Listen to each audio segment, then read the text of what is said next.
nice to be back. Pupunta tayo ng Bella Montana. Time check, it's 6:04 in the morning. Napakaaga. Sabi ko sa mga kasama ko, 5:30 kami aalis, no? Alis na kami. So again guys, pupunta tayong Bella Montana. This is our first ride in 2021. Sana maging okay na si 2021. So yun nga mga guys, no? Ang aga pa. By the way, kasama natin yung mga tropa natin, si Kit at Carl. Bali 6 kami. Si Kit, Carl, and si Mimi nasa likod. OBR siya. Woo! Lamig! Lahat naman ata ng nagra-rides ng umaga hindi naliligo kasi malamig. Then ang Bella Montana nga pala guys, galing na tayo dyan, hindi natin first time, galing na tayo dyan last 3 months. Nag sightseeing lang kami ni Mimi. Actually nagdala lang kami ng something nakakainin, breakfast ride lang. Then sa nagdala ng thermos, medyo mainit-init yan, so good luck. So guys, kita-kita na lang tayo dun sa Bella Montana. Babush! A few moments later. So yan guys, we're here at Bella Montana. Yan, ba't nag-aalisan kayo? Di naka-record kanina eh. Isang tanong, isang sagot. Naligo kayo? Walang ligo-ligo. Bakit? Naligo? Siyempre, ako pa ba? Yan, ganun sila katibay guys. Sayang wala yung inaantay natin, no, yung fog kasi siguro mga getong oras talaga wala na. Medyo late na tayo. Pero alam ko mga 6 or 6:30 merong fog dito. So yun lang guys, get up lang kami, prepare lang namin yung gamit mamaya. Get up lang kami, prepare lang namin yung mga gamit kasi mag-aalmusal kami. Yun, thank you Ate Tin sa ribbon natin. Yan, mamaya na lang guys. Pastoral naman. So guys, nandito nga pala kami sa Bella Montana. Yun. Ito. Yan. Si Carl, si Kit, then si Elijah. Si JB, then si Mimi. Hello. Single po sila. Yan, mga single sila pero hindi pa sila available kasi medyo bata pa sila. Maliban na lang dito. Ayan. Makunat. 5 na po. That's 5 na. 556. So yun, sadly no, dati yung entrance dito is 25 pesos. Pero ngayon naging 50 pesos. Di ko alam. Ganun talaga pag nade-develop yung isang lugar. Yan. Tsaka Ganun talaga guys pag tumatagal. Minsan sad boy. hihirit ka pa eh. Yan. Breakfast lang kami, then yun, nagdala kami ng cup noodles, then mamaya magkikita-kita ulit tayo sa daan. So goodbye guys. 2 hours later. Oops. Oh, let's go. Ano pangalan niyo?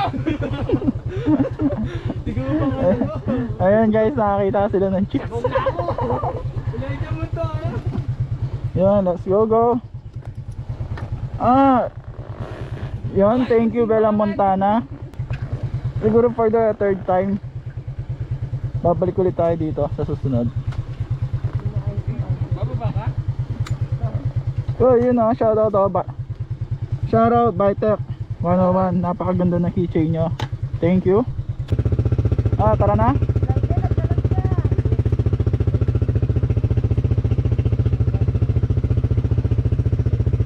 Then shoutout nga pala sa mga Kabalen motovloggers. Yan, napakabait na mga yan, si RM Thank Pop. you very much. And yun, pumunta tayong malamig. Bababa tayo ng Bella Montana na mainit.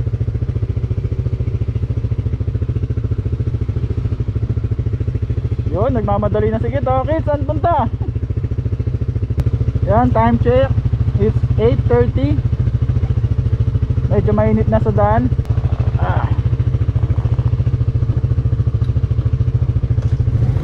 Oh!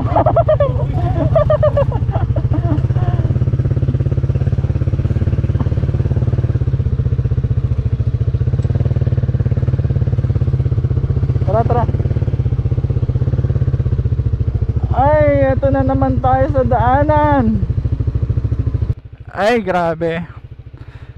Guys, kung akit kayo ng Bella Montana, siguraduhin nyo ipe-prepare nyo yung shock nyo dito. Grabe yung daanan, no? Kung nakikita nyo, aray. Yun, pasensya na ulit kay CB 150R. Napakatipid nito sa gas, guys, no? Yung ating CBR 150R. Grabe, wala akong masabi sa gas consumption niya. Although walang nakalagay na gas consumption dyan sa panel gauge, unlike sa mga bago ngayong CBR, mga version 3. Pero ramdam ko yung tipid niya, guys. Then shoutout ko nga pala, no, yung Kabale Motovloggers again. Maraming salamat.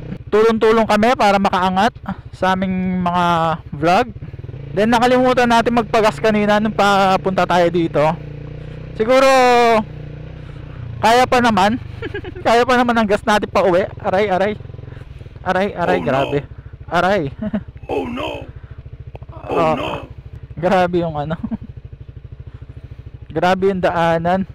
Advantage dito yung mga ano, yung mga CRF, yan, Honda ADV. Advantage sila dito sa daanan na to. Medyo maganda. Maganda yung play ng mga motor na yon. Ay, grabe. Then isa pa pala, shoutout kay Cyrus and kay Joyson Garcia. Thank you very much. Yan, mga solid kaibigan natin yan. Since nag-motovlog tayo, supporter na sila. Ayun, yung mga kapwa nating bikers, oh. Naglakad na lang kasi mahirap yung packet dito, guys.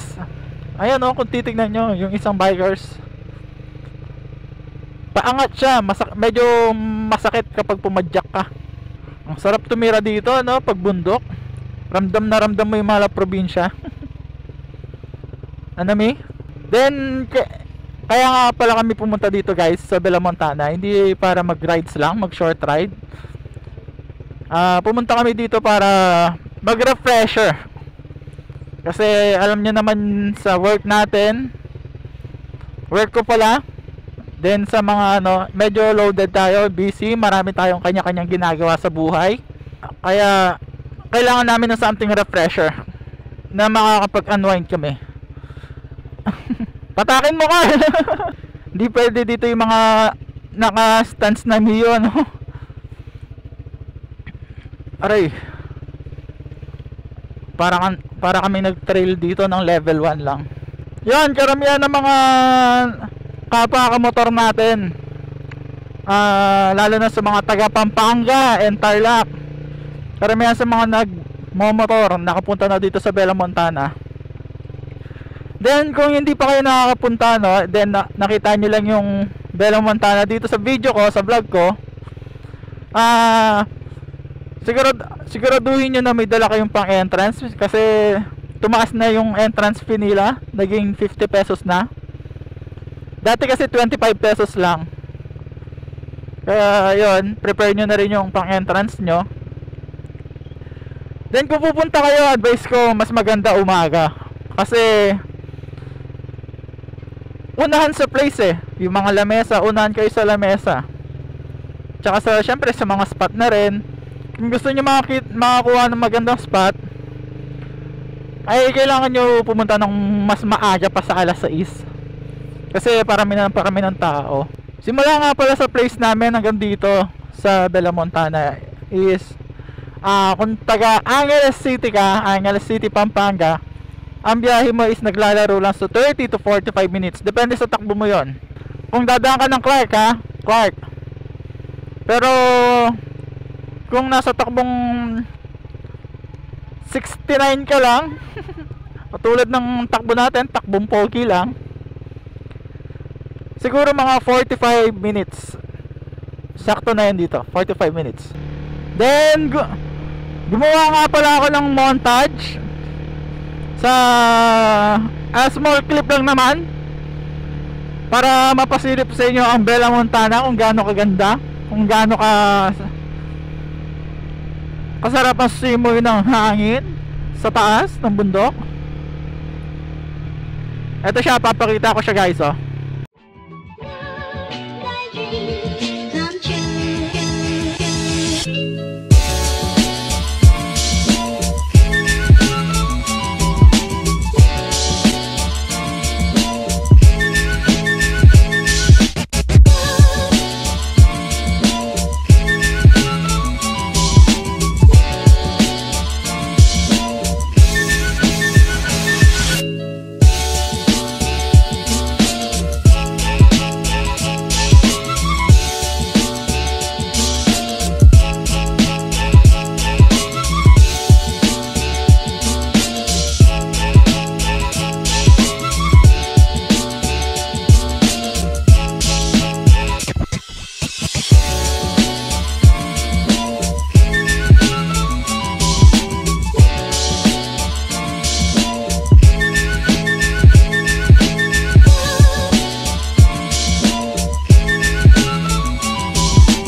Then, yun nga guys, no? Isa sa mga pangarap natin, magkaroon ng camera dito. Kahit GoPro session lang. Ewan ko, GoPro session yung tawag nila doon. Kahit small cam lang dito sa harap. Yan, si Carl. Gamit niya is Smash 115. Then si Kit nasa likod. Gamit niya Mio ni RJ, Mio 125. Soon, abangan niyo yung motor ni Kit. Gagawan natin ng content yan kapag bumili ng motor. Nararamdaman ko na eh na bibili na siya. Woo!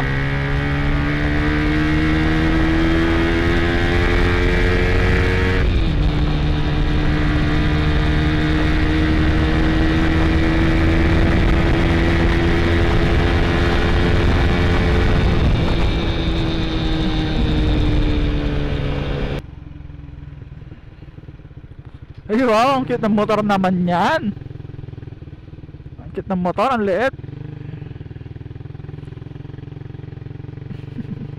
Kita mo naman yan. Yan, ang natadrive niyan is yung mga kapatid nating Aita. Shoutout sa kanila dito. Yan guys, ang International Speedway.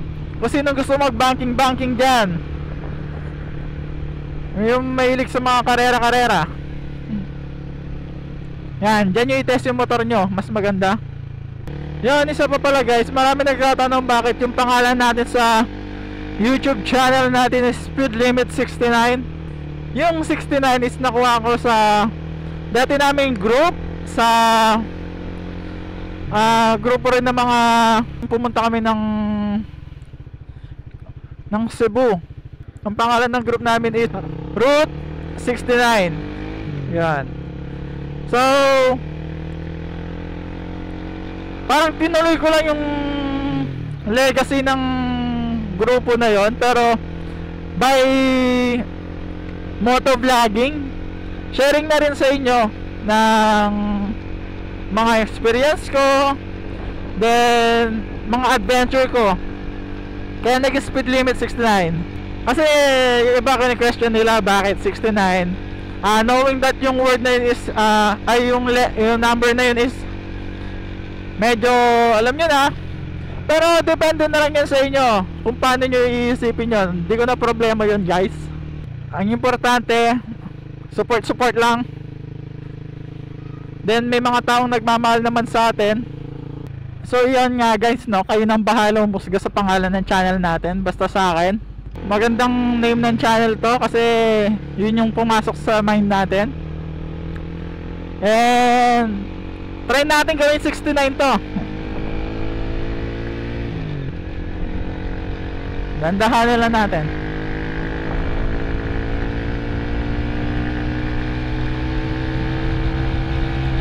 Yun! Yun, sumobra. So yun na nga lang guys, no? Siguro dito ko na tatapusin yung content ko, yung video na to.